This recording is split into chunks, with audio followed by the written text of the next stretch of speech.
গত 4 ফেব্রুয়ারি ছিল বিশ্ব ক্যান্সার দিবস। প্রতি বছরের মতো এই বছরও বাংলাদেশ সহ সারা বিশ্বব্যাপী এই ক্যান্সার দিবস পালিত হয়েছে। ক্যান্সার দিবস পালনের মূল উদ্দেশ্যই কিন্তু হচ্ছে মানুষকে সচেতন করা এবং ক্যান্সারের বিরুদ্ধে প্রতিরোধ ব্যবস্থা গড়ে তোলা। বিভিন্ন ধরনের ক্যান্সার কিন্তু রয়েছে, তার মধ্যে অন্যতম হচ্ছে ব্লাড ক্যান্সার। আজ আমরা এই ব্লাড ক্যান্সার নিয়ে বিস্তারিত আলোচনা করার চেষ্টা করব। সুপ্রিয় দর্শক, আপনাদের সবাইকে আমন্ত্রণ জানাচ্ছি হেলথ কেয়ার ফার্মাসিউটিক্যালসের সৌজন্যে আরোগ্য নিকেতন এই অনুষ্ঠানে। আমাদের আজকের আলোচ্য বিষয় হচ্ছে ব্লাড ক্যান্সার এবং তার আধুনিক চিকিৎসা। আর এই বিষয়টি নিয়ে কথা বলার জন্য আজ আমাদের সঙ্গে স্টুডিওতে উপস্থিত রয়েছেন doctor Mohammad Ashikuzzaman, haematologist, haematology বিভাগ এবং বোন ম্যারো ট্রান্সপ্ল্যান্ট বিভাগ, Dhaka medical college and hospital, এবং সেই সাথে তিনি নিয়মিত রোগী দেখছেন ল্যাবেট হসপিটালে। স্যার, আপনাকে স্বাগত আমাদের আজকের অনুষ্ঠানে। আপনাকেও স্বাগত। বিশ্ব ক্যান্সার দিবসে আমরা আসলে ব্লাড ক্যান্সার হেমাটোলজিস্ট হিসাবে এই কথাটাই বলতে চাই। ক্যান্সারের কথা শুনলে সবার মনে হয় আমি একটা নিকষ কালো গভীর রাতের মধ্যে আছি, কখনো তার পার পাবো কিনা। কিন্তু আসলে ব্লাড ক্যান্সারের অনেকগুলির ক্ষেত্রেই আমরা যেটা দেখতে পাই যে আশার আলোটা এখন বেশ প্রখর এবং অন্ধকার দিন দিন কেটে উঠছে। এবং শুধুমাত্র আসলে ব্লাড ক্যান্সার নয়, যে কোনো ধরনের ক্যান্সারের ক্ষেত্রে কিন্তু একটা শব্দই চলে আসে যে ক্যান্সার মানেই হচ্ছে দুরারোগ্য ব্যাধি। সুতরাং এই যে আধুনিক চিকিৎসা বের হয়েছে, আপনার কাছে একটু বিস্তারিত জানবো এই ব্লাড ক্যান্সার সম্পর্কে, যে গ্লোবালি এবং বাংলাদেশের প্রেক্ষাপটে আসলে বর্তমানে ব্লাড ক্যান্সার রোগীদের সংখ্যা আসলে কতটুকু? ব্লাড ক্যান্সার আমি যদি একটি উদাহরণ দিলে বা গল্পের ছলে বললে হয়তো সবার জন্য বুঝতে সুবিধা হবে। আমি যখন স্যার সলিমুল্লাহ মেডিকেল স্টুডেন্ট 1996-97 এসে আমি ওখানে ঢুকি। তো আমরা যখন ওখানে মেডিকেল কলেজে পড়াশোনা করেছি তখন আসলে ব্লাড ক্যান্সার আমরা দেখতাম মেডিসিন ওয়ার্ডেই চিকিৎসা পেত, এবং সব দিয়ে মেডিসিনে সপ্তাহে বা মাসেও 4-5টার বেশি ব্লাড ক্যান্সার বা লিউকেমিয়া কিন্তু ডায়াগনোসিস হতো না। সেক্ষেত্রে সেখানে আমরা যখন এখন দেখি যে আমাদের এক একটি ঢাকা মেডিকেল বলেন বা হেমাটোলজি সেন্টার যেখানেই আছে, সেখানেই আপনার প্রত্যেকটি জায়গায় একটা সিটের এগেইনস্টে প্রায় কখনো কখনো 20 থেকে 100 জন মানুষ সিরিয়াল দিয়ে থাকে। আচ্ছা। তার মানে এবং আমরা অনেক সময় বেডে পেশেন্টকে জায়গা দিতে পারি না, আমাদের চিকিৎসা সেবা দেওয়ার সেই সুযোগ হয় না। তার মানে আমরা বলতে পারি যে আসলে অনেক গুণেই আমাদের এই ব্লাড ক্যান্সারটা বৃদ্ধি পেয়েছে। শুধু যে মানুষ বৃদ্ধি পেয়েছে সেই কারণে না, অনেকগুলো কারণে আমাদের সারা পৃথিবীতে এবং বাংলাদেশেও আসলে আমাদের কিছু জীবনাচরণ, আমাদের পরিবেশের কিছু বিপর্যয় এবং খাদ্যাভ্যাস, এই অনেকগুলো কারণে ধারণা করা হয় যে আমাদের ক্যান্সারের সংখ্যা এত বৃদ্ধি পেয়েছে। আচ্ছা। বাংলাদেশে ওই রকম একেবারেই শক্তিশালী কোনো স্ট্যাটিস্টিক্স নেই, তবে ধরা হয় যে ব্লাড ক্যান্সার একটি অন্যতম প্রধান ক্যান্সার বাংলাদেশে, যেটা আসলে একটি কোনো ক্যান্সার না, এটি আসলে অনেকগুলি ক্যান্সারের একটি সমষ্টি, যেখানে আসলে এটি ব্লাডের যে হিমোপয়েটিক স্টেম সেল, এটারই আসলে ম্যালিগন্যান্সিটা বেশি। আমাদের আসলে বিভিন্ন ধরনের ক্যান্সার সম্পর্কে কম বেশি আমরা একটা প্রাথমিক ধারণা করতে পারি। যেমন যে বেশি স্মোক করে তার হয়তো লাং ক্যান্সার হতে পারে, বা ব্রেস্ট ক্যান্সার বা জ্বরের ক্যান্সার, এই ধরনের ক্যান্সার কথা শুনে থাকি। কিন্তু ব্লাড ক্যান্সার আসলে কেন হলো, সেই প্রশ্নটা কিন্তু অনেক সময় আমাদের মধ্যে জাগ্রত হয়। আমরা অনেক সময় জানতে চাই যে কেন ব্লাড ক্যান্সার হলো, এটার সঙ্গে আসলে রিলেশন কি, কোন কারণে, কোন ডিজিজের জন্য আমার আসলে ব্লাড ক্যান্সার হয়েছে। সো আপনার কাছে একটু জানবো যে এই ব্লাড ক্যান্সার হওয়ার আসলে মূল কারণটা কি। আপনি কয়েকটা কারণের কথা বলছিলেন যে এনভায়রনমেন্টাল বিভিন্ন ফ্যাক্টর বা জেনেটিক্যাল কিছু বিষয়, সেক্ষেত্রে আপনার মতামত একটু জানতে চাই যে এর কারণ কি আসলে। একেবারে সঠিকভাবে একটি কারণে কোথাও বলা যায় না, তবে এগুলি সবই আসলে জেনেটিক মিউটেশনের কারণে তৈরি হয়। আচ্ছা। মোদ্দা কথায় যে অ্যাকোয়ার্ড জেনেটিক মিউটেশনের কারণে তৈরি হয়, তবে কখনো কখনো ফ্যামিলিতে সেই জেনেটিক মিউটেশন রান করতে পারে। দেখা গেল যে এই জিনটাই অন্যভাবে ছিল, ফ্যামিলিতে বিভিন্ন ক্যান্সার জেনোমের মধ্যে তার এই মিউটেশনটা ছিল, সেখান থেকে আসতে পারে। আবার এটা হতে পারে যে আমাদের আরও কিছু রোগ, বোন ম্যারো রোগ, যেমন আমরা বলি অ্যাপ্লাস্টিক অ্যানিমিয়া বা মায়োলোডিসপ্লাস্টিক সিনড্রোম, বা আমরা এক কথায় যদি বলি যে আমাদের অস্থি মজ্জা ফেইলিয়র বা বোন ম্যারো ফেইলিয়র সিনড্রোম, এইগুলো পরবর্তীতে এই ব্লাড ক্যান্সারে রূপান্তরিত হতে পারে। আচ্ছা, বাচ্চাদের একটি ডিজিজ আমরা খুব কমনলি জানি যে ডাউন সিনড্রোম, ছোট বাচ্চাদের একটা জেনেটিক ত্রুটিজনিত, এদের ক্ষেত্রে পরবর্তীতে মাইলয়েড লিউকেমিয়া বা ব্লাড ক্যান্সারে রূপান্তরিত হওয়ার সম্ভাবনা থাকে। আচ্ছা, জেনেটিক এই বিষয়গুলো ছাড়াও কিছু কিছু রোগের চিকিৎসার সাথে আসলে এই ক্যান্সারের সম্পর্ক পাওয়া গেছে। যেমন আমাদের বিভিন্ন কানেকটিভ টিস্যু ডিজিজ, যেমন বিভিন্ন বাত বা আমরা বলি সিস্টেমিক লুপাস ইরাইথেমাটোসাস, এগুলোর জন্য অনেকে দীর্ঘদিন ধরে সাইটোটক্সিক ওষুধ নেওয়া লাগে।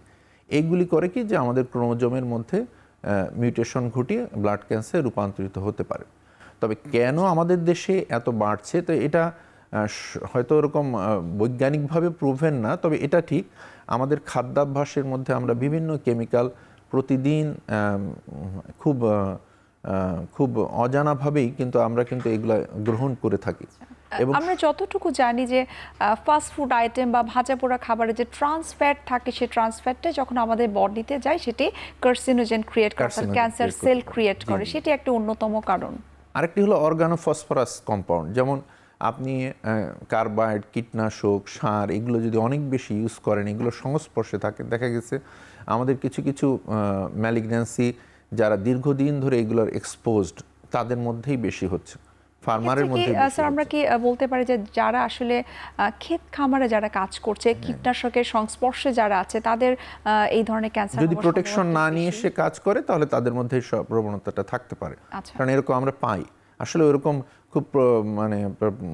খুব এস্টাবলিশড কোনো ডেটা আমাদের হাতে নেই, কিন্তু তারপরও সবগুলো গবেষণায় এসেছে অর্গানোফসফরাস কম্পাউন্ড, মানে এই যে সার, কীটনাশক, এইগুলোর একটি অনেক ভূমিকা আছে জেনেটিক মিউটেশনে, এবং এই জেনেটিক মিউটেশনই আলটিমেটলি আমার এই কার্সিনোজেনেসিসের মূল কারণ।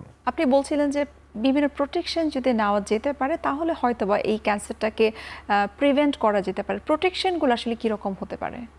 প্রোটেকশন হচ্ছে যে আমাদের স্বাস্থ্য সচেতনতা, যেটি হলো যে আমাদের একেবারে রুট লেভেলে আমরা যেন স্বল্প লাভের জন্য আমরা এমন কিছু কেমিক্যাল আমাদের খাদ্য দ্রব্যে মিশিয়ে দিচ্ছি, ওই খাবারটা কিন্তু আমার বাচ্চাও খাচ্ছে এবং লং টার্মে কিন্তু সেটা একটা অনেক বড় ইফেক্ট হয়ে যাচ্ছে। কারণ চিন্তা করে দেখেন, আগে যেখানে একটা আমি যেটা আপনাকে প্রথম উদাহরণ দিলাম যে একটা ওয়ার্ড খালিই থাকতো, আমাদের প্রথম হেমাটোলজি বিভাগ তৈরি করার পর বেডগুলো পূর্ণই হতো না, সেখানে কিন্তু শুধু যে এখানে ভালো চিকিৎসার জন্য রুগী আসছে সেটা নয়, আসলেই রুগীদের সংখ্যা এখন অনেকগুলো বেড়েছে দেখে আসছে। এবং বাড়ার কারণই হলো যে এই যে আমাদের ভিতরে মিউটেশনগুলো বেশি আসছে। তো আমাদের এই যে কেমিক্যাল এক্সপোজার, আমরা আরও একটি কারণ জানি রেডিয়েশনের এক্সপোজার, বিভিন্ন ধরনের রেডিয়েশনের এক্সপোজার, কিন্তু সেটা যত না হচ্ছে তার থেকে অনেক বেশি আমরা মনে করি আমাদের দেশে এই খাদ্যাভ্যাস একটি বড় কারণ বলেই মনে হয়। আচ্ছা, এবং আমরা বিভিন্ন রিসার্চ থেকেও কিন্তু দেখেছি যে বর্তমানে বাংলাদেশের যে প্রেক্ষাপট, অথবা আমরা যদি গ্লোবালি চিন্তা করি, এই প্রেক্ষাপটের কথা ভেবে কিন্তু বিভিন্ন রিসার্চ হয়েছে, বিভিন্ন প্রতিবেদন বা রিপোর্ট থেকে আমরা জেনেছি যে 2030 সাল নাগাদ শুধুমাত্র খাদ্যাভ্যাসের কারণে যে ওভারওয়েট বা ওবেসিটি হচ্ছে, সেখান থেকেই প্রায় ক্যান্সার হবার সম্ভাবনা 15 থেকে 20 গুণ বেড়ে যাবে। কিন্তু তারপরে দেখা যাচ্ছে আসলে মানুষ সচেতন হচ্ছে না। এই বিষয়ে আপনার মতামত কি? এই বিষয়ে আমি বলতে চাই যে আমি ছোট করে যে আমাদের যে ম্যালিগন্যান্সিগুলো, যে কোনো ক্যান্সার সেল মারতে গেলে তাকে আমাদের শরীরের মধ্যেই সাইটোটক্সিক টি সেল নামে একটা কোষ আছে, যেটা আসলে ওই ক্যান্সারকে ধ্বংস করার জন্য তৈরি করা, প্রোগ্রামড, কিন্তু তাকে আসলে ওকে বোকা বানাতে হয়, এবং সেটা তৈরি করে সে তার চারপাশে ফ্যাটের একটা আবরণ তৈরি করে। আপনার শরীরে যদি পর্যাপ্ত পরিমাণ ফ্যাট থাকে তাহলে ক্যান্সার আমার প্রত্যেকটা কোষ যখন সেল সাইকেলে যায় বা আমার প্রলিফারেশনে যায়, তার কিন্তু ক্যান্সার হওয়ার একটা প্রবণতা থাকে, এবং আমার ওকে চেক গার্ড করার মতো আমার কিছু সেল ওখানে আছে, জেনেটিক আছে। সুতরাং টিউমার একদিকে হওয়ার মতো প্রোটোঅনকোজিন যেমন আমার আছে, টিউমার সাপ্রেস করার জিনও আমার আছে। দুইটা যখন সমতালে কাজ করে তখনই একমাত্র আমার সঠিকভাবে কোষগুলো বৃদ্ধি পায়। কিন্তু কোনো কারণে যদি টিউমার সাপ্রেসর জিন তার কাজ বন্ধ করে দেয়, অথবা এই প্রোটোঅনকোজিনের কাজ বেড়ে যায়, হ্যাঁ, অথচ আমার এই চেক গার্ড করার কেউ নেই, কারণ ওই যে আমি লেয়ার দিয়ে ওকে পৃথক করে রাখছি, আমার এই সেলটা বেড়ে যাচ্ছে অথচ তাকে দেখার কেউ নেই, তখনই আসলে এই ক্যান্সারগুলো হওয়ার প্রবণতা থাকে। এবং মেকানিজম থেকে এবং আপনার আমরাও জানি স্ট্যাটিস্টিক্স থেকে এটা এই প্রমাণিত হয় যে আসলে অবেসিটির সাথে এটা ডাইরেক্টলি রিলেটেড আছে। এবং আমাদের বেশ কয়েকটি লিম্ফোমা, মায়োলোমা সহ আরও অনেকগুলো রোগ, যেগুলো বাইরের দেশে ওরা বলে যে মাল্টিপল মায়োলোমা নামে একটা রক্তের ক্যান্সার, যেটা কিনা প্রায় 15% আমার টোটাল হেমাটোলজিক্যাল ম্যালিগন্যান্সির। আচ্ছা। এটি ভেরি কমন ক্যান্সার। আপনি যদি হেমাটোলজির আমেরিকান বা ইন্ডিয়ান বই যান, ইংল্যান্ডের বইয়ে যান, ওখানেও ওরা বলবে যে এই রোগগুলো শুরু হয় 50 এবং অ্যাবভ। তার মানে প্রায় 20 বছর আগে আমাদের দেশে এই রোগগুলো তৈরি হচ্ছে।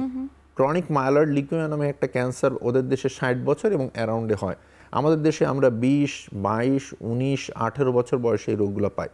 তার মানে আমাদের দেশের এই ম্যালিগন্যান্সিগুলা বা এই পরিবর্তনগুলো অনেক আর্লি হয়ে যাচ্ছে, অর্থাৎ সেক্ষেত্রে বলা যেতে পারে আমরা কিন্তু ঝুঁকিপূর্ণ অনেক অবস্থানে আছি। ঝুঁকিপূর্ণ অবস্থানে। আমাদের টক্সিন এক্সপোজার আমরা মনে করি যে অনেক বেশি আচ্ছা। আমাদের এনভায়রনমেন্টে, যেটার কারণে আসলে অনেক আর্লি জেনেটিক পরিবর্তনগুলো হয়ে যাচ্ছে।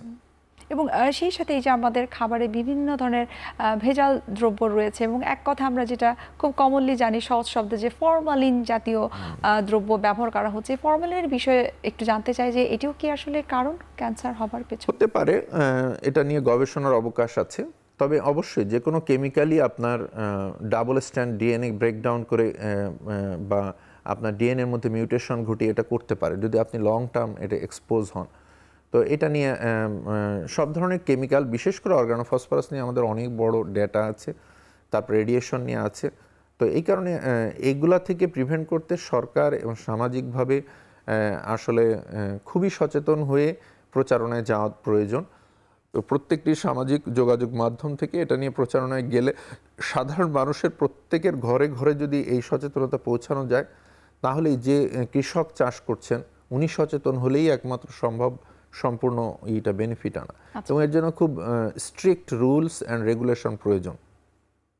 অর্থাৎ আপনি যেটা বলছেন যে আসলে স্বাস্থ্য অধিদপ্তরের এক্ষেত্রে ভূমিকাটা অনেক বেশি গুরুত্বপূর্ণ, এবং সেই সাথে ব্যক্তিগতভাবে সচেতন হওয়াটা অনেক বেশি গুরুত্বপূর্ণ। আপনি বলছিলেন যে বাংলাদেশে মায়োলোমা নামক ব্লাড ক্যান্সার রয়েছে, সেই হিসেবে আপনার কাছে একটু জানতে চাই যে টাইপস, অর্থাৎ কত ধরনের ব্লাড ক্যান্সার আসলে রয়েছে? ব্লাড ক্যান্সারের আসলে প্রায় 84 বা তার বেশিও কখনো কখনো বলা হয় যে ব্লাড ক্যান্সারের টাইপ আছে। তবে আমরা মূলত দুই ভাগে ক্যান্সারকে ভাগ করতে পারি। একটি হচ্ছে যে মূলত দুই ভাগে, একটা হচ্ছে স্টেম সেল ম্যালিগন্যান্সি আর একটি হচ্ছে ম্যাচিউর সেল ম্যালিগন্যান্সি। তাহলে রক্তের যে কোষগুলা সবগুলাই আসলে একটি মাত্র প্লুরিপটেন্ট হিমোপয়েটিক স্টেম সেল বা মাতৃকোষ থেকে তৈরি হয়। আচ্ছা। এই স্টেম সেল বা স্টেম নেস থাকে আমার প্রোজেনিটর পর্যায় পর্যন্ত, অনেকগুলো ধাপ প্রোজেনিটর বলে। সেখান থেকে প্রিকারসর বা আদি পর্যায়ের কিছু কোষ তৈরি হয়, সেখান থেকে আমার ম্যাচিউর বা পরিণত রক্তের কোষ তৈরি হয়। তাকে আমার মায়োলয়েড স্টেম সেল দুই ভাগে ভাগ হয়, তাতে এক ভাগ থেকে আমার লাল রক্তকণিকা, শ্বেত রক্তকণিকার বেশিরভাগ শুধু লিম্ফোসাইট বাদে এবং অনুচক্রিকা তৈরি হয়। আর একটি অংশ থেকে আমার শুধুমাত্র লিম্ফোসাইট বি এবং টি লিম্ফোসাইট, বি সেল মূলত আমার হিউমারাল ইমিউনিটি বা অ্যান্টিবডি মেডিয়েটেড ইমিউনিটি বা রোগ প্রতিরোধ ক্ষমতার জন্য জড়িত থাকে, এবং টি সেলটা মূলত আমার সেল মেডিয়েটেড বা কোষ দিয়ে আমাদের সুরক্ষার যে ইমিউনিটি তার সাথে সংযুক্ত থাকে। আচ্ছা। এদের এই ম্যাচিউর অংশের যে ক্যান্সার এটা এক ধরনের ক্যান্সার, আর ইম্যাচিউর অংশের যে ক্যান্সার এটা আরেক ধরনের। একেবারে স্টেম সেল পর্যায়ে যদি আপনার ম্যালিগন্যান্সিটা হয় তাহলে এটাকে আমরা অ্যাকিউট লিউকেমিয়া বলে আখ্যায়িত করি। অ্যাকিউট লিউকেমিয়ার মধ্যে আবার অনেকগুলো ভাগ আছে, যেমন হচ্ছে acute lymphoblastic leukaemia, acute myeloid leukaemia. অ্যাকিউট লিম্ফোব্লাস্টিকের মধ্যে আবার B lymphoblastic, T lymphoblastic leukaemia. Acute myeloid leukaemia আবার বিভিন্ন ভাগে বিভক্ত তার বিভিন্ন জেনেটিক মিউটেশন অনুযায়ী। আচ্ছা। আর এছাড়াও মায়োলয়েড স্টেম সেলের আরেকটি ম্যালিগন্যান্সি আছে মায়োলোডিসপ্লাস্টিক সিনড্রোম। এছাড়াও আমরা মায়োলয়েড স্টেম সেলের কিছুটা ম্যাচিউর প্রোজেনিটর পর্যায়ের প্রিকারসর পর্যায়ের অস্বাভাবিক প্রলিফারেশনের জন্য মায়োলো প্রলিফারেটিভ নিওপ্লাজম, এখান থেকে chronic myeloid leukaemia, polycythaemia rubra vera, essential thrombocythaemia এই রোগগুলো উৎপত্তি হয়। আর ম্যাচিউর লিম্ফয়েড সেলের ম্যালিগন্যান্সি হিসাবে আমরা বি সেলের মূলত বিভিন্ন ধরনের লিম্ফোমা পাই। আপনি যেটা বলছিলেন বা আপনি হয়তো জেনে থাকবেন যে হজকিন্স, নন হজকিন্স নামে বি সেলের দুইটা লিম্ফোমা, এবং নন হজকিন্সের অনেকগুলো ক্যাটেগরি এগুলো হয়ে থাকে।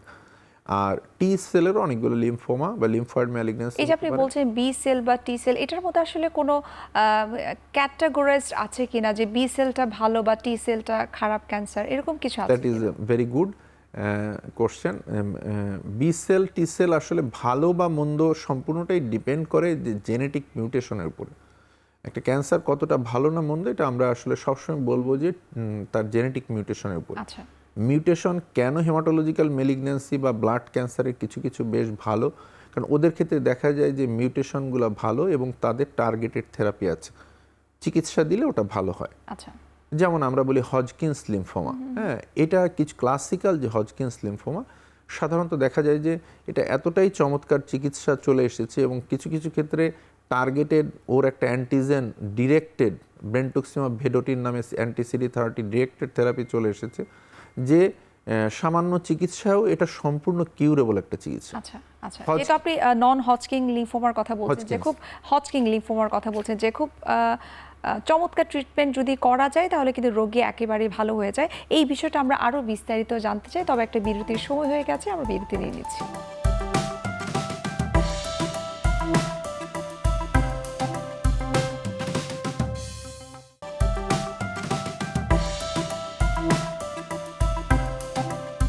স্যার, বিরতির আগে আমরা কথা বলছিলাম যে হজকিং লিম্ফোমা নিয়ে। আপনি বলছিলেন যে হজকিং লিম্ফোমার যদি প্রপার টাইমে যদি ট্রিটমেন্টটা শুরু করা যায় তাহলে সেটা পুরোপুরিভাবে কিউরেবল বলা যেতে পারে, সেই সম্পর্কে আরেকটু জানতে চাই।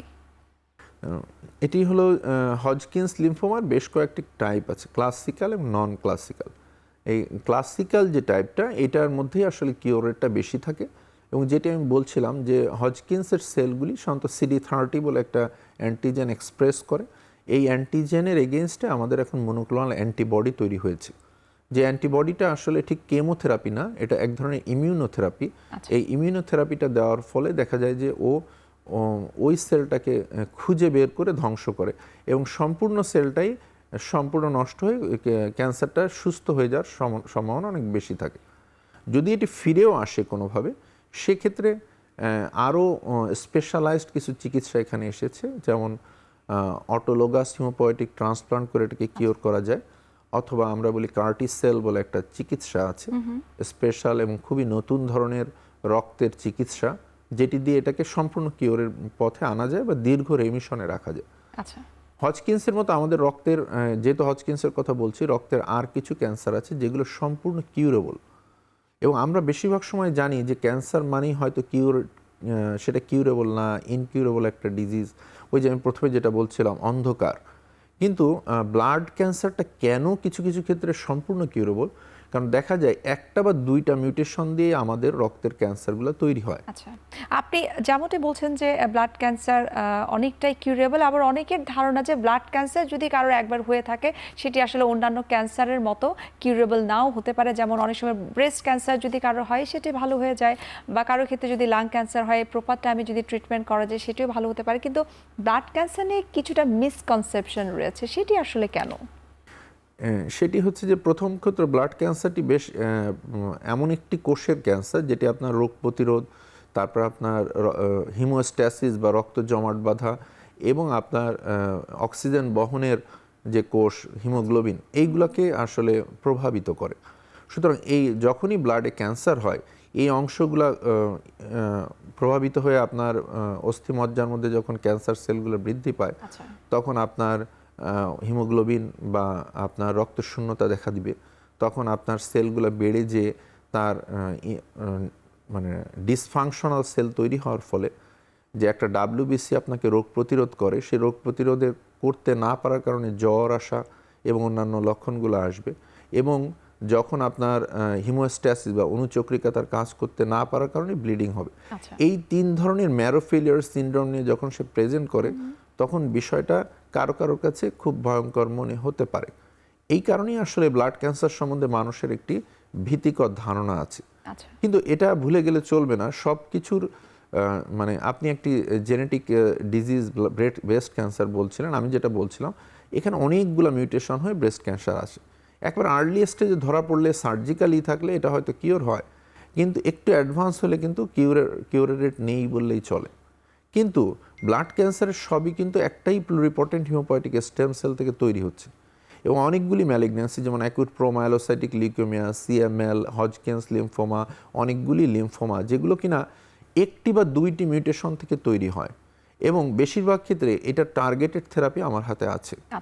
দেখা যায় কেমোথেরাপিও লাগছে না, শুধু এই মলিকুলার টার্গেটেড থেরাপি দিয়েই এই ক্যান্সারটা সম্পূর্ণ ভালো হয়ে যাচ্ছে।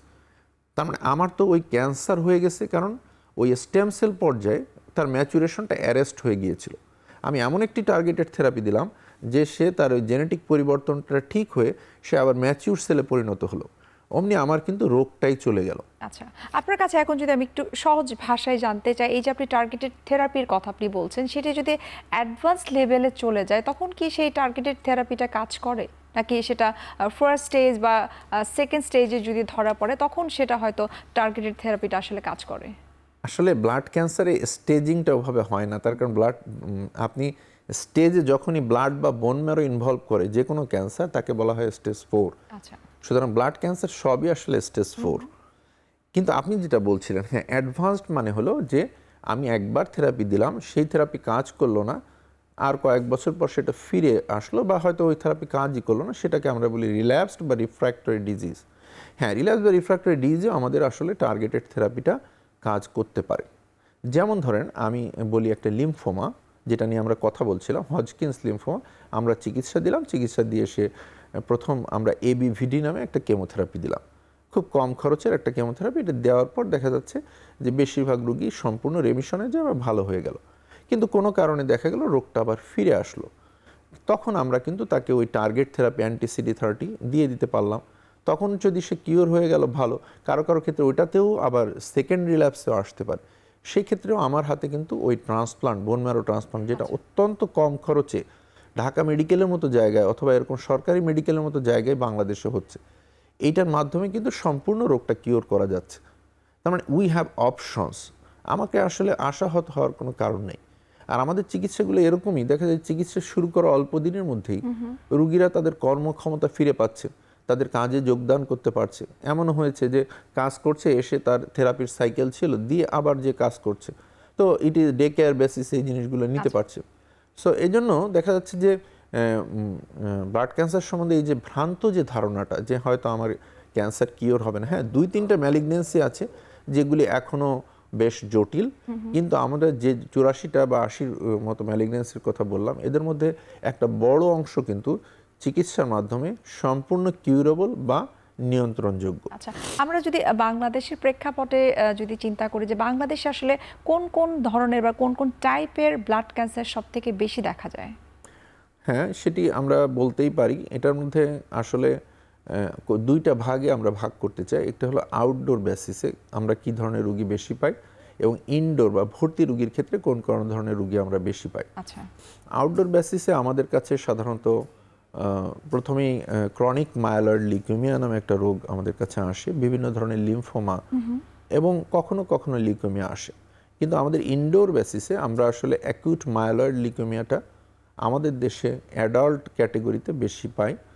চিলড্রেন ক্যাটেগরিতে আবার অ্যাকিউট লিম্ফোব্লাস্টিক লিউকেমিয়া এবং তার মধ্যে বিএলএলটা আমরা কমন পাই, এবং তাদের কিওর রেটটাও বেশ ভালো। আচ্ছা, আমাদের দেশে এখন কিন্তু আমরা অ্যাকিউট প্রোমায়োলোসাইটিক লিউকেমিয়া নামে একটা রোগ অনেক বেশি পাচ্ছি, এবং এটি সম্পূর্ণ, শুধু কোনো কেমোথেরাপিও লাগে না, সম্পূর্ণ মলিকুলারলি টার্গেটেড থেরাপি। মানে কি, ওটি শুধুমাত্র ভিটামিন এ হাই ডোজে দিয়ে, এবং আর্সেনিক, আপনি তো জানেন আর্সেনিক একটি টক্সিন, কিন্তু ওই টক্সিন এবং ভিটামিন এর সমন্বয়ে আমাদের এই রোগটা সম্পূর্ণ কিওর হয়ে যায়, রোগটাই থাকে না। আচ্ছা, ঠিক আছে, এইটা আরেকটা লিউকেমিয়া, এবং এটা প্রথমে প্রেজেন্ট করে ভেরি সিভিয়ার একটা প্রেজেন্টেশন থাকে। সো তাহলে আমরা যেটা বলতে পারি, আর 15% আমি বললাম যে প্রায় 15% হেমাটোলিউকের malignancy, that is a huge burden, সেটা হলো মাল্টিপল মায়োলোমা, যেটা আমার বি লিম্ফোসাইটের একটা ম্যাচিউর সেল, প্লাজমা সেলের একটা ম্যালিগন্যান্সি। তো এই প্লাজমা সেলের ম্যালিগন্যান্সিটাও কিন্তু আমাদের বেশ কমন, এবং আমরা এটি পেয়ে থাকি। আর এছাড়াও মায়ালো প্রলিফারেটিভ নিওপ্লাজম, যেমন এসেনশিয়াল থ্রম্বোসাইথেমিয়া অথবা মায়ালোফাইব্রোসিস, এগুলো একটু রেয়ার, এবং আউটডোর বেসিসেই সাধারণত আমাদের বিভিন্ন ক্লিনিকে, লিম্ফোমা ক্লিনিক, মায়ালোমা ক্লিনিক বা লিউকেমিয়া ক্লিনিক, আমি যেখানে প্র্যাকটিস করি অথবা সরকারি যেখানে, সব জায়গায় আমরা আসলে এই ক্লিনিকগুলো মেনটেন করি। এরা রেগুলার এই ফলো আপে থেকেই সুন্দর দেখা যায় রোগ থেকে কিওর হয়ে যাচ্ছে, এবং কখনো ভর্তি বা বেশিরভাগ সময় তাদের লাগছে না, আউটডোর চিকিৎসাতেই তারা ভালো হচ্ছে। কিন্তু লিউকেমিয়াগুলো দীর্ঘদিন চিকিৎসা লাগে। মাল্টিপল মায়োলোমা কিছু কিছু ক্ষেত্রে প্রথমে আমাদের ভর্তি লাগে, পরবর্তীতে তারা ডে কেয়ার চিকিৎসা দেশে বসে নিতে পারছে। লিম্ফোমাগুলা তাদের প্রতি সাইকেলে ওই কেমোথেরাপির কয়দিন ভর্তি লাগে, বাকি সময়টা তারা সুস্থ মানুষের মতো জীবনযাপন করতে পারে। মাইলোডিসপ্লাস্টিক সিনড্রোম শুধু হাই ক্যাটেগরি ছাড়া বেশিরভাগই বাসায় বসেই তারা চিকিৎসাগুলো নিয়ে থাকে, রেগুলার আমাদের ক্লিনিকে ফলো আপ করলেই হয়। আচ্ছা, এক্ষেত্রে আপনার কাছে একটু জানবো যে অনেক ক্ষেত্রে আমরা বিভিন্ন প্রতিবেদনে বা আর্টিকেল আমরা দেখেছি যে হিমোগ্লোবিন কমে যাওয়ার সাথে অনেক সময় দেখা যায় যে ব্লাড ক্যান্সারের একটা রিলেশন রয়েছে, এই বিষয়টা একটু জানতে চাই আপনার কাছে। হিমোগ্লোবিন কমে যাওয়ার সাথে এবং ব্লাড ক্যান্সার, যেটি আমি প্রথমে আপনাকে বললাম যে বিভিন্ন ধরনের এনিমিয়া, বিশেষ বা রক্তশূন্যতা, এটার যদি কারণটা হয় ম্যারো ফেলিওর, হ্যাঁ, বোন ম্যারো ফেলিওর সিনড্রোম থেকে শুরু হয়, আমরা বলি অ্যাপ্লাস্টিক এনিমিয়া, ফ্যানকনি এনিমিয়া, হ্যাঁ, এইগুলোতে কি হয়, আমার ক্রোমোজোমের ব্রেকেজ থাকে, ক্রোমোজোমগুলো খুব ফ্র্যাজাইল বা দুর্বল থাকে, এদের জন্মগতভাবে প্রবণতা থাকে যে অতি দ্রুত সেটা ম্যালিগন্যান্সিতে ট্রান্সফর্ম হয়। অ্যাপ্লাস্টিক নামে এনিমিয়া নামে একটা রোগ আছে, যেটাও আসলে ওই যে একটা কোষ, আমাদের সাইটোটক্সিক টি সেল, একটা অটো ইমিউন ডিজিজ আমার স্টেম সেলের বিরুদ্ধে যুদ্ধ ঘোষণা করে কোনো কারণে, কিন্তু আমার স্টেম সেলটা কমে যেতে থাকে এবং স্টেম সেলটা খুব ফ্র্যাজাইল হয়ে যায়। তখন দেখা যায় ওখানে একটা ক্লোনাল ইভলিউশন হয়ে ওইটা লিউকেমিয়া বা অন্য কোনো ম্যালিগন্যান্সিতে ট্রান্সফর্ম হতে পারে। আমার এইভাবেই দেখা যাচ্ছে যে বিভিন্ন ধরনের রক্তশূন্যতা থেকেও কিন্তু পরবর্তীতে তার একটা ব্লাড ক্যান্সারে রূপান্তরিত হতে পারে। আবার ব্লাড ক্যান্সারের সাথে আপনি যে রিলেশনের কথা বললেন সেটা তো খুব প্রতীয়মান, যে যেহেতু ক্যান্সারের একটা বড় অংশ স্টেম সেলে ম্যালিগন্যান্সি, ওখানে যখন ক্যান্সার সেলগুলো বাড়তে থাকে তখন স্বাভাবিকভাবে বৃদ্ধিপ্রাপ্ত সেলের জায়গাগুলো নষ্ট হয়ে যায়, ফলে রেড সেল আর প্রলিফারেশনের সেরকম হতে পারে না। তো একসময় তার রেড সেলের সংখ্যা কমে যায়, হিমোগ্লোবিন কমে যায়, রেড সেলগুলো বাইরে এসে তার আমরা বলি একটা ডিআইসির ফিচার হয়, হিমোলাইটিক এনিমিয়া ডেভেলপ করে, অনেকগুলি তাদের ব্লিডিং হয়, শুধু ওখান থেকে তার ব্লাড লস হয়, এরকম অনেকভাবে তার আসলে রক্তশূন্যতা হতে পারে। ম্যালিগন্যান্সির সাথে ম্যালিগন্যান্সির কারণে এক্ষেত্রে কি স্যার আমরা বলতে পারি না যে কারোর ক্ষেত্রে যদি খুব ফ্রিকোয়েন্টলি দেখা যায় তার হিমোগ্লোবিন কম আসছে, সেক্ষেত্রে তার আসলে বিশেষভাবে সতর্ক হওয়া উচিত যে আসলে ভবিষ্যতে তার কোনো ধরনের ব্লাড ক্যান্সার হবার সম্ভাবনা আছে কিনা, সেই বিষয়টি জানবো এবং সেই সাথে জানবো যে বাংলাদেশে আসলে ব্লাড ক্যান্সার ডায়াগনোসিস হওয়ার জন্য আসলে কতটুকু সুব্যবস্থা রয়েছে সেটি আমরা শুনবো আপনার কাছে। তবে একটা বিরতির সময় হয়ে গেছে, আমরা বিরতি নিচ্ছি।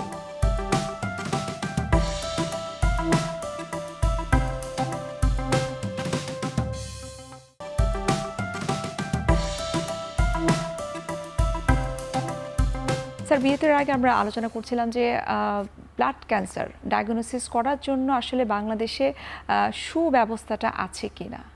হ্যাঁ, ব্লাড ক্যান্সার ডায়াগনোসিসের আসলে সকল ধরনের সুব্যবস্থা এখন বাংলাদেশে সরকারি এবং বেসরকারি পর্যায়ে বিদ্যমান। তো আগে যেমন ব্লাড ক্যান্সার রোগী এদেশে চিকিৎসা সঠিকভাবে আমরা করতে পারতাম না, দেখা যেত যে শুধুমাত্র চোখে দেখে, মরফোলজি দেখে ব্লাড ক্যান্সার চিকিৎসার একটা চেষ্টা চলতো, তাতে অনেক সময় সঠিক চিকিৎসা হতো না এবং রোগীর ফলাফলটা ভালো আসতো না। কিন্তু একটা ব্লাড ক্যান্সার, সেটা অ্যাকিউট লিউকেমিয়া, সেটা কি বি লিম্ফোব্লাস্টিক না টি লিম্ফোব্লাস্টিক নাকি মিক্সড ফেনোটাইপ নাকি সে স্পেশাল কোনো টাইপ, সাথে সে কি কোনো মায়োলোমা কিনা, সে কি কোনো লিম্ফোমা কিনা, এগুলো যে আমি টাইপ করব, তাকে আমার ওই কোষের যে অ্যান্টিজেনের বৈশিষ্ট্য, তার জেনেটিক বৈশিষ্ট্য, এ সব কিছু জানা, এর প্রত্যেকটা সুযোগ সুবিধা এখন বাংলাদেশে বিদ্যমান। ফ্লো সাইটোমেট্রি, ইমিউনোফেনোটাইপিং, ইমিউনোহিস্টোকেমিস্ট্রি, পিসিআর, তারপরে আপনার next generation sequencing, micro array analysis, এগুলো সবই এখন আমাদের দেশেই হচ্ছে। এবং সরকারি অনেকগুলো প্রতিষ্ঠানেই ফ্লো সাইটোমেট্রি নামে একটি ক্যান্সারের আমরা বলি ফাইনাল ডায়াগনস্টিক সুবিধা আছে, বেসরকারি প্রতিষ্ঠানে অনেকগুলোতে এটা বিদ্যমান।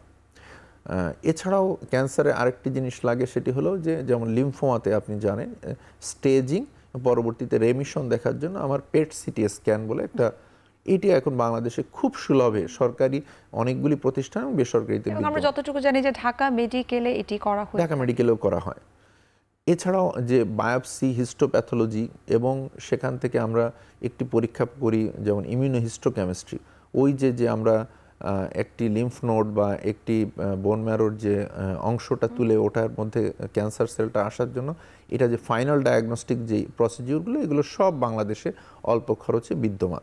তার মানে কি স্যার আমরা এটা বলতে পারি, যেটা আমরা আসলে আগে দেখতাম যে কোনো ধরনের ক্যান্সারের সাইন সিমটম মানে হচ্ছে আমরা কোনো পার্শ্ববর্তী দেশে আমরা চলে যাই, সেখানে আমরা ট্রিটমেন্ট করি, সেটা কেমোথেরাপি থেকে শুরু করে রেডিওথেরাপি বা টোটাল ট্রিটমেন্টটাই তারা বাইরে করছে। কেননা বাংলাদেশে যে ট্রিটমেন্ট ব্যবস্থা সেটার উপর আস্থা একটু কম, অথবা এই যে ডায়াগনোসিস করার যে মেশিনপত্র সেটির আসলে সুব্যবস্থা না থাকার কারণে অনেকেই কিন্তু দেশের বাইরে চলে যাচ্ছে। কিন্তু আজকে আপনি যেমনটি বলছিলেন যে প্রত্যেকটা টেস্টের জন্য সেই সঠিক ব্যবস্থাটা বাংলাদেশে রয়েছে, সেটা সরকারি এবং বেসরকারি সব ধরনের হসপিটালেই। হ্যাঁ, যেটা হলো যে আমি আমার দর্শকদের উদ্দেশ্যে বলতে চাই, আসলে বাইরের দেশে আপনি যেতেই পারেন, এটা আপনার চয়েস, কিন্তু আসলে যেটা আমাদের স্বল্প ইনকামের মানুষের জন্য এটি আসলে একটি উচ্চাভিলাষ। তার কারণ যেখানে আমার এখানে ডায়াগনস্টিক এবং চিকিৎসার সম্পূর্ণ ফ্যাসিলিটি, বিশেষ করে ব্লাড ক্যান্সার আমি জোর দিয়ে বলতে পারি বাংলাদেশের অনেকগুলি প্রতিষ্ঠানে বিদ্যমান। সেখানে আপনি যখন বাইরে যান সেখানে আপনার সাথে 2 থেকে 3 জন কেয়ার গিভার নিয়ে যেতে হয়।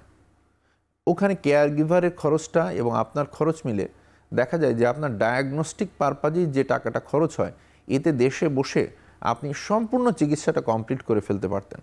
দেখা যায় আপনি এদেশ থেকে ডায়াগনোসিস হয়ে আবার ওদেশে যে যখন ডায়াগনস্টিক ওয়ার্ক আপ করেন, রিসেন্টলি আমার একটা রুগীর সম্বন্ধে বলছি, সেখান থেকে ডায়াগনোসিস করে একই ডায়াগনোসিস যখন ইন্ডিয়া থেকে করতে করতে তার এত বেশি টাকা খরচ হয়ে গেছে, এখন সে এসে বলছে স্যার আমার চিকিৎসা নেওয়ার কোনো, ও দেশ থেকে বলে দিচ্ছে তুমি কেন এখানে আসছো, সব করে সে বলে দিচ্ছে যে ওখানে যা দিছিল এখানেও তাই, তুমি ওখানে যে চিকিৎসা নাও। তাহলে এখন সে এসে বলছে যে আমি যে থেরাপি নিব, থেরাপি যখন এস্টিমেটটা আমরা বলি সেইটার চিকিৎসার খরচটা তার কাছে নেই। তো এই বিষয়গুলো আসলে আমাদের একটু মাথায় রাখতে হবে, কারণ আমাদের দেশে চিকিৎসার খরচ পৃথিবীর অন্য সব জায়গা থেকে কম।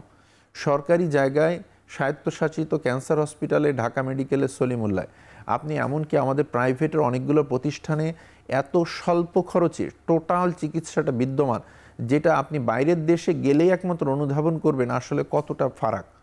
কারণ ও দেশে যে আপনার এক একটি জায়গায় আপনাকে প্রায় এর থেকে প্রায় 10 থেকে 15 গুণ চিকিৎসা ব্যয় বহন করতে হবে। চিকিৎসা ব্যয় বহন আগে আমাদের দেশে যেটা ছিল যে ডায়াগনস্টিক সুবিধা ছিল না। আমাদের আমরা বলি এমডিটি, ম্যালিগন্যান্সি, হেমাটোলজিক্যাল ম্যালিগন্যান্সিতে আমরা হচ্ছে মাল্টি ডিসিপ্লিনারি টিম অ্যাপ্রোচটা আমাদের জন্য খুব জরুরি, রোগীর চিকিৎসা এবং ডায়াগনস্টিক্স। এখন আমাদের প্রত্যেকটি প্রতিষ্ঠানে, যেমন আমি ঢাকা মেডিকেলে কাজ করি, ল্যাবেডে কাজ করি, প্রত্যেকটি রোগীর জন্য আমরা একটি এমডিটির ব্যবস্থা করতে পারছি। সেখানে আমার হেমাটোলজিস্ট, সিনিয়র হেমাটোলজিস্ট, অনকোলজিস্ট, সাথে আমার প্রয়োজন বোধে সার্জন এবং অন্যান্য স্পেশালিটির লোকজন থাকছেন। এখানে টিউমার বোর্ড করে প্রত্যেকটা রোগীর কিন্তু ডিসিশন হচ্ছে। এই ডিসিশন মেকিং একটা বিষয় ছিল আগে, যেখানে যে কারণে রোগী বাইরে যেত। এই এক্সপার্টাইজ এখন সম্পূর্ণ বাংলাদেশে বিদ্যমান। এবং এই আমার এক্সপেরিয়েন্স, আমরা খুব সহজ ভাষায় বলে থাকি যে একটা মেডিকেল বোর্ড গঠন করা হয়ে থাকে, সেটা এখন বাংলাদেশে খুব সহজে, এবং রোগীকে এর জন্য কোনো আলাদা এক্সট্রা পেমেন্টও করতে হচ্ছে না। যেটা বাইরে গেলে এক একটি টিউমার বোর্ড কিন্তু রোগীর অনেকগুলা অর্থের বিনিময় করতে হয়, যেটা কিন্তু এদেশে অলমোস্ট বিনা পয়সায় কাজগুলো হচ্ছে। তো আমরা এই টিউমার বোর্ডগুলো করেই কিন্তু একটা ডিসিশন মেক করা হচ্ছে। এবং রোগীর জন্য সবচেয়ে বেস্ট যে চিকিৎসা, একেবারে কালকে এসেছে যে চিকিৎসা, সেটা আজকে আমার দেশের কোম্পানি তৈরি করছে। যে চিকিৎসাটা আমরা যখন স্টুডেন্ট লাইফে দেখেছি যে বইতে লেখা আছে বাইরের দেশে একটা রিটুক্সিমাব ইনজেকশন, একটা অ্যান্টি-CD20 মনোক্লোনাল অ্যান্টিবডি, যেটা আমার লিম্ফোমা এবং কিছু লিউকেমিয়াতেও কাজে লাগে, সেই রিটুক্সিমাব একটা ইনজেকশন আমরা 1 থেকে 1.5 লক্ষ টাকায় আমাদের কিনতে হয়েছে, যেটা প্রতি সাইকেলে রোগীর লাগছে। সেটি এখন বাংলাদেশের কোম্পানি অত্যন্ত নামমাত্র মূল্যে, অথচ খুব ভালো মানে তৈরি করছে। এবং কেন আমি বলবো ভালো মানে, যেসব দেশে আমাদের লোকরা যেত, ওই দেশ এখন আমার দেশের ঔষধ রপ্তানি করছে, মানে ওই দেশে রপ্তানি হচ্ছে। তার মানে কোয়ালিটির বিষয় তো আমাদের এই বিষয়ে কোনো সন্দেহই নয়, কারণ আমরা দেখছি যে রোগী সম্পূর্ণ আরোগ্য হচ্ছে। তারপরে হচ্ছে যে তাদের খরচ প্রায় 10 থেকে 15 গুণ কমে গেছে। তাহলে যে চিকিৎসা, ওই লিম্ফোমার চিকিৎসা নিতে যে 6 সাইকেল তার যে খরচ হতো, এখন তার দেখা যাচ্ছে যে 6 ভাগের 1 ভাগ বা 10 ভাগের 1 ভাগে দেশে বসে নিচ্ছে। সবচেয়ে বড় কথা, উনি যে আরেকটা দেশে যে থাকবেন, তার সাথে 3-4 জন কেয়ার গিভার থাকবেন, সব মিলায় একটা বিশাল খরচের এখানে কিন্তু এবং বিষয়। সেই সাথে তো আসলে এই বিষয়টা সুনিশ্চিত করা যায় না যে তিনি পার্শ্ববর্তী দেশে ট্রিটমেন্ট করলেই যে সম্পূর্ণভাবে তিনি কিউর হয়ে যাবেন, সেই এটি বলা গ্যারান্টিও যাচ্ছে কিন্তু না, এটি আসলে বলা যাচ্ছে বলা যেতে পারে না। আর সবচেয়ে আরও একটি বিষয় যে আমাদের লিউকেমিয়া বা এই ধরনের ম্যালিগন্যান্সিতে রক্তের সাপোর্ট বা সাপোর্টিভ কেয়ারের দাম সবচেয়ে বেশি। এখানে আপনার ডোনর ম্যানেজ করা এবং এইগুলা ছাড়া কিন্তু এই চিকিৎসাগুলো চালানো যায় না। জি। এইটা যদি আপনি পার্শ্ববর্তী দেশে যান, প্রত্যেকটি ডোনরের পিছনে আপনার অনেক অনেক অনেক ব্যয় করতে হয়, যেটি কিনা দেশে বসে অত্যন্ত সুলভে। এবং এই যে রক্তের কিট সরকারি জায়গায় এখন মাত্র 4-5 হাজার টাকায় পাওয়া যায়, আচ্ছা। যেটি কিনা বাইরের দেশে অনেক বেশি মূল্যে কিনতে হয়। বেশিরভাগ মানুষ এই বিষয়গুলো জানেন না, তারা চলে যান, যে তারা দেখা যাচ্ছে তার জায়গা জমি ভিটা মাটি সব বিক্রি করে শুধু একটু ডায়াগনোসিস করে চলে আসছেন, যেটি কিনা বোকার মতো একটু শুধু ডায়াগনোসিস হয়েছে, কোনো চিকিৎসাই হয়নি। আমাদের কাছে যখন আসছেন আমরা চিকিৎসার সুযোগ পাচ্ছি না, অথচ ওর অর্ধেক টাকা উনি এখানে চিকিৎসাই কমপ্লিট করে ফেলতে পারছেন। শুরুর আগেই তারা একেবারেই মানে নিঃস্ব হয়ে যাচ্ছে, ব্যয় তাদের বেশি হয়ে জি যাচ্ছে। জি। স্যার, এই বিষয়টা নিয়ে আরো বিস্তারিত জানবো আপনার কাছ থেকে, আরেকটা বিরতি নিয়ে নিচ্ছি।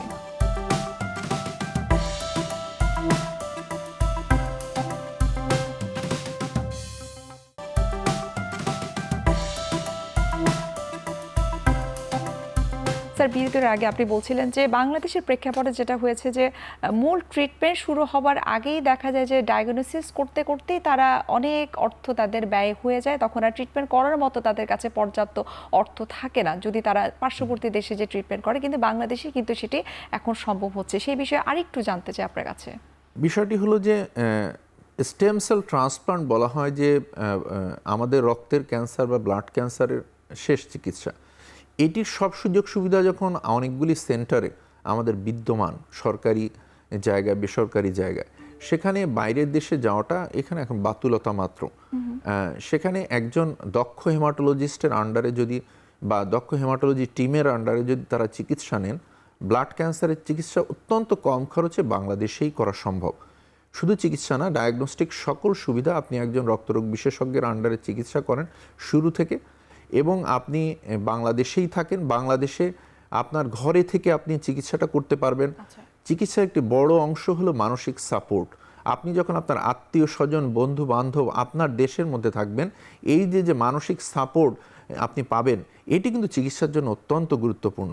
সবচেয়ে বড় কথা যে আমাদের যে টার্গেটেড থেরাপি, একেবারে আধুনিকতম ইমিউনোথেরাপি, জেনেটিক থেরাপি এবং stem cell transplant, cellular therapy, সবই অত্যন্ত কম খরচে আমাদের দেশের এই ঔষধ কোম্পানিগুলো তৈরি করছে এবং তার মান অত্যন্ত ভালো। তো আমরা বাইরে যেতে হবে?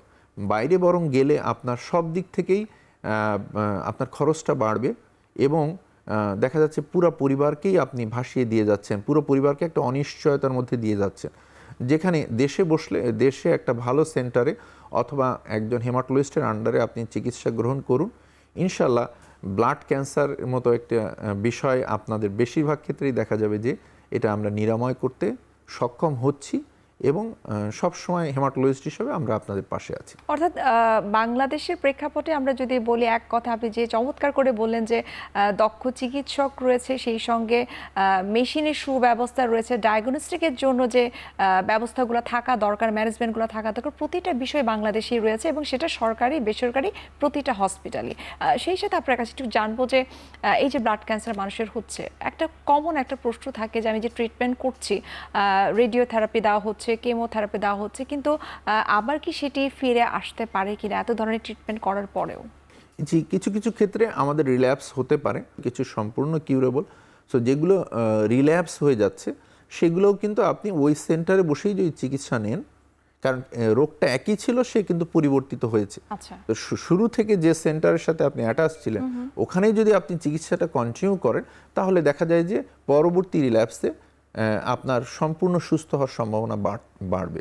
আচ্ছা, এক্ষেত্রে আরেকটি প্রশ্ন অনেকেই করে থাকে যে আমার ফ্যামিলিতে যেহেতু একজনের ব্লাড ক্যান্সার হয়েছে, ফ্যামিলির বাকি মেম্বারদের মধ্যেও কি আসলে এই ব্লাড ক্যান্সার হবার সম্ভাবনা রয়েছে কিনা, বিশেষ করে নেক্সট জেনারেশনের?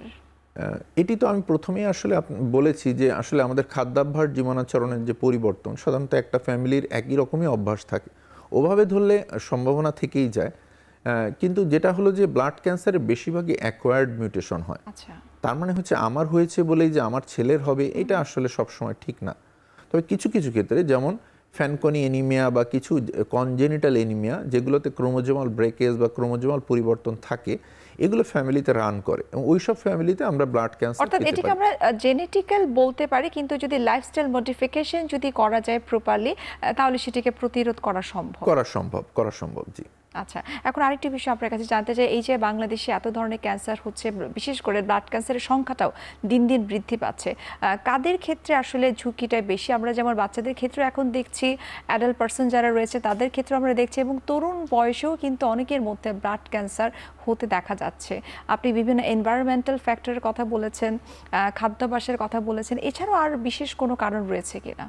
আসলে লিম্ফোব্লাস্টিক লিউকেমিয়া ALL যেটা, এইটা বাচ্চাদের মধ্যে বেশি হয়। আচ্ছা, মায়েলোডিসপ্লাস্টিক সিনড্রোম AML সাধারণ ভাষায় বলা হয় যে অ্যাডাল্টের মধ্যে হয়, কিন্তু আমরা অনেক কম বয়সে অ্যাকুট মায়েলয়েড লিউকেমিয়া পাই। তার কারণ আমাদের দেশে যেটা বললাম, আমাদের জীবনাচরণ এবং আমাদের ওই যে খাদ্যের যে পলিউশন বা কেমিক্যাল পলিউশন আমাদের অনেক বেশি। আরেকটি জিনিস আমরা দেখি যে লিম্ফোমাগুলো সাধারণত ইয়ং থেকে অ্যাডাল্ট এই পুরো গ্রুপের মধ্যেই আসলে এটা হতে পারে, বিভিন্ন ধরনের টাইপের উপর নির্ভর করে। আচ্ছা, ব্লাড ক্যান্সারের বিভিন্ন যে ধরন, এটা আসলে মিউটেশনটা এক এক বয়সে এক একটা হয়। সাধারণত মায়েলয়েড ম্যালিগন্যান্সিগুলো অ্যাজ এ হোল বলা যায় যে একটু বেশি বয়সে অ্যাপিয়ার করে। লিম্ফয়েড ম্যালিগন্যান্সির মধ্যে সাধারণত বি সেলের কিছু কিছু ম্যালিগন্যান্সি একটু আর্লি বয়সে অ্যারাইজ করে, কিন্তু অ্যাডাল্ট গ্রুপে এটা হতে পারে। আচ্ছা, একেবারে গ্রুপ ধরে আলাদা করার মতো করলেও ওই মাল্টিপল মায়োলোমা এবং এরকম কিছু রোগী বলা যায়, কিন্তু সেটিও আমি তো বললাম যে আমরা আজকেও যে ডিসকাশন ছিল সেটা 28 বছরে একজন ফিমেল। আচ্ছা। সো আমাদের দেশে আসলে সব মিউটেশনই প্রায় 20 থেকে 30 বছর আগে হয়ে যাচ্ছে। সো এখানে যেটি হলো যে কোনো বয়সে যে কোনো মানুষেরই আসলে সচেতন হওয়াটা অনেক বেশি গুরুত্বপূর্ণ। এখানে আপনি তো স্যার ব্লাড ক্যান্সার সম্পর্কে অনেক কিছু বললেন আমাদেরকে, আমরা অনেক কিছু জানতে পারলাম। আমার মনে হয় আমাদের আজকের অনুষ্ঠানের মাধ্যমে দর্শকরা ব্লাড ক্যান্সার মতো ক্যান্সারের ট্রিটমেন্টটা যে বাংলাদেশেও খুব সফলজনকভাবে হওয়া সম্ভব, সেটি খুব চমৎকারভাবে আপনি কিন্তু আমাদেরকে বলেছেন। আরেকটা বিষয় ছোট্ট করে জানতে চাই, আমরা অনুষ্ঠানের একেবারে শেষ পর্যায়ে চলে এসেছি। যে কোনো ধরনের ক্যান্সারে হোক না কেন, ক্যান্সারকে প্রিভেন্ট করার জন্য আমাদেরকে আসলে কোন কোন বিষয়গুলো সুন্দরভাবে মেনে চলা উচিত? আমাদের আসলে ফ্রেশ যে সবজি এগুলো আমাদের বেশি খাওয়া উচিত। আমাদের যে খাবারের মধ্যে যে ভোজ্য তেলের ব্যাপারে আমাদের খুব সচেতন হওয়া উচিত, এবং আমাদের ভাজা খাবারের প্রতি না হয়ে আমরা রেঁধে যে খাবারগুলো খাই বাসার তেলে, এইগুলোর প্রতি হওয়া উচিত। এবং আসলে সরকারিভাবেই পদক্ষেপ নিয়ে এই যে বিভিন্ন খাবারের দূষণ, এটা আমাদের আসলে প্রিভেন্ট করতে হবে। না হলে অন্য কোনোভাবেই, এটি আপনি ফ্রেশ ভেবে একটা ফল খাচ্ছেন, কিন্তু আসলে আপনি তো জানেন না ওটার মধ্যে কি আছে। তো এখানে আসলে শুধু ব্যক্তিগত উদ্যোগেই হবে না, এটা আমাদের দেশের একটু অনেক বড় ব্যাধি। এটা সামাজিকভাবে রাষ্ট্রীয়ভাবে এগিয়ে না আসলে এই দিন দিন কিন্তু আমাদের এই ম্যালিগন্যান্সির হার বাড়তে থাকবে। তো সবাই মিলে যদি আমরা উদ্যোগ নিই, ইনশাল্লাহ এর রেট আমরা কমাতে পারবো। আর চিকিৎসা ব্যবস্থা তো আমি বললামই, বাংলাদেশের সম্পূর্ণ চিকিৎসা ব্যবস্থা বিদ্যমান। সো আমরা কেউ হতাশ হব না, আশার আলো আমাদের সবার জন্য আছে। দর্শকদের জন্য একটি কথা বলার আছে যে আসলে আপনার যখন একটা ব্লাড ক্যান্সার বা এরকম রোগ হয়েছে, মনে রাখবেন মানুষের জীবনটা হচ্ছে একটা সমুদ্রের ঢেউয়ের মতো। ঢেউ কখনো উপরে উঠে কখনো নামে। হয়তো আপনি এখন নেমে আছেন, কিন্তু ইনশাল্লাহ আমরা হেমাটোলজিস্টরা আপনার পাশে আছি। আমরা সবাই মিলে আপনাকে আবার স্রোতের উপরে উঠে নিতে সর্বোচ্চ চেষ্টা করব। চমৎকার বলেছেন স্যার, আপনাকে অসংখ্য ধন্যবাদ এত সুন্দর করে আমাদেরকে এই ব্লাড ক্যান্সার সম্পর্কে এবং ব্লাড ক্যান্সারের যে চিকিৎসা পদ্ধতি বাংলাদেশে এত সহজলভ্যভাবে আছে সেটি আমাদেরকে বোঝানোর জন্য এবং জানানোর জন্য আপনাকে আবারও ধন্যবাদ জানাচ্ছি। ধন্যবাদ। সুপ্রিয় দর্শক, এতক্ষণ আপনারা দেখছিলেন হেলথ কেয়ার ফার্মাসিউটিক্যালসের সৌজন্যে আরোগ্য নিকেতন এই অনুষ্ঠানটি। আশা করি আমাদের অনুষ্ঠানটির মাধ্যমে আপনারা এই ব্লাড ক্যান্সার সম্পর্কে অনেক বিস্তারিতভাবে জানতে পেরেছেন। দেখা হবে আবারও আপনাদের সঙ্গে। সে পর্যন্ত আপনারা সবাই ভালো থাকুন, সুস্থ থাকুন। আল্লাহ হাফেজ।